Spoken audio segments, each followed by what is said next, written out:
Welcome. I am so excited that you joined me for the first Fill My Cup vlog. Today we are filling our cup at Evo 206 in Elizabethtown, Pennsylvania.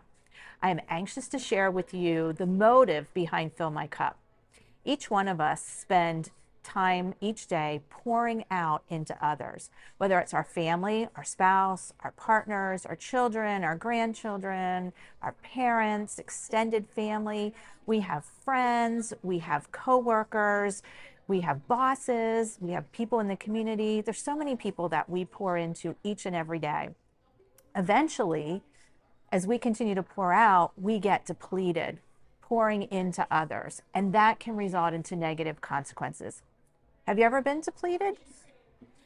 When we get depleted, it affects all of us differently, and it's important that we recognize those signs when we begin to feel depleted so that we can take action. So think about this. When your camera, your tablet, your phone, all of those things get low, you get a warning sign that says low battery, 20%. And you know that you need to plug that in or it's going to go, you're just not going to be able to use it.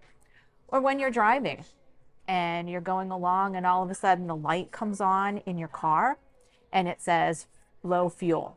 You know that you need to get to a gas station immediately or you're going to be stuck alongside the road and having to call someone to come and help you fill up your tank.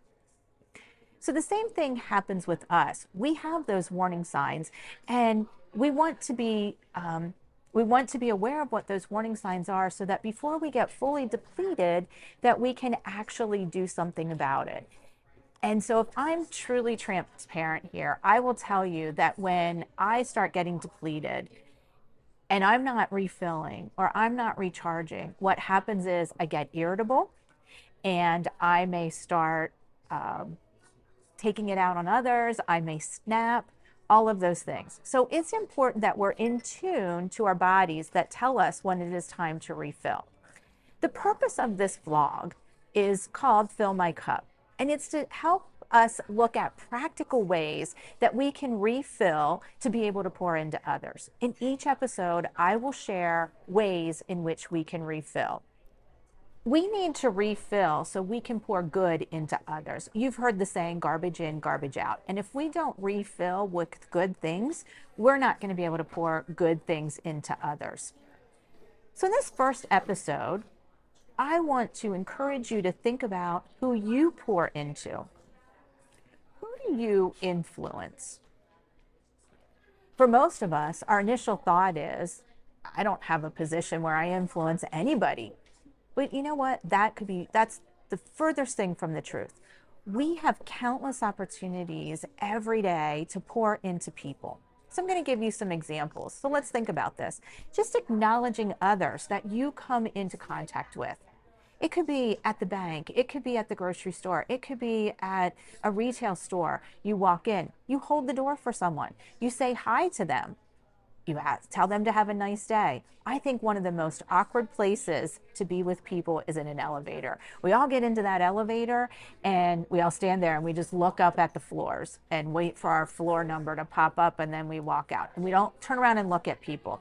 But in that elevator, as people are coming on and going off and just saying, hi, have a nice day, that can be so meaningful and it can have so many influences. Just being kind to people. Whether it's in person, whether you're on the phone, you're emailing someone or you're texting someone, just saying a kind word can be a way that we influence people. I think of people in customer service positions where usually when they get phone calls, it's because people are angry. But what can you do to make that person's day better? That person's dealing with angry people all day, and just saying a kind word to them can go a long way. Thank you for doing your job. I recognize this, you didn't cause this problem, and I appreciate you doing whatever you can to help me. One time my husband and I were traveling and it was about 10:30 at night and we needed to take a break to use the bathroom. And I remember walking into the convenience store and going into the restroom, and there was a lady in there. It's 10:30 on a Saturday night, and there's a lady in there cleaning the restroom. And I thought, wow, this is just amazing to me. So I said something to her. I said, thank you so much for being here to clean this restroom so that while I'm traveling, I have a nice place to go. And I don't think she gets many compliments like that. And I'm sure that that was very encouraging to her. Also, just the tone of your emails and how you say words means a lot to people. Make sure that you compliment others. It's easy for us to demonstrate the negative or to accentuate the negative, but when you have a positive experience, how many times do you tell people about that positive experience? At work, regardless of your position, you have influence. You have influence over your customers, you have influence over your coworkers, you have influence over vendors, you have influence over your bosses. Set a positive example. Maybe the culture of your organization or your environment is not the greatest, but it's amazing how one person's attitude or their demeanor can actually have an influence over other individuals in that organization. Community. Many of you probably volunteer, and you make such an impact on the lives of people that are affected by that organization in which you're volunteering. Just being there and showing up and showing that you care and using your talents and what you're passionate about can have such an impact on people. And then we get to home. And I don't know about you, but for me, I'm very good at pouring out to people outside of my home, but when it comes to my home, that's where my true self shows up. And sometimes for my loved ones, when I'm depleted, they get the end result of that, and it rears its ugly head. And this is where we can break the cycles of those bad behaviors. And how can we be a positive influence to our loved ones? So thinking about that, being aware of it. So when we start thinking about all the places and the people that we come into contact with daily, we realize we have an opportunity to influence so many people beyond what we can imagine. During the course of this vlog, I have used the word influence because when we are influencing others, positively or negatively, we are demonstrating leadership. Leadership is about influence. Leadership is not about a position. It's about influencing others. You don't need to have a title to be an influencer. You are an influencer because you have the opportunity to influence people every day. When I'm depleted, I may not be a positive influence. But to be that positive influence, I need to make sure I'm not depleted, I'm fully charged, and I am refueled. I hope you will commit to being a positive influencer with me. I have 3 challenges for you to focus on over the next few days and weeks. Become aware of the influences you have on others and how many people you come into contact with every day. How many missed opportunities were there? I encourage you to reflect on those encounters. Were they positive or negative when you've been around others? And think about, what could I do better next time? And be aware of your presence. No doubt, it can be overwhelming to pour into others and to deplete you. Recognize, what are those warning signs when you're becoming depleted or you are depleted?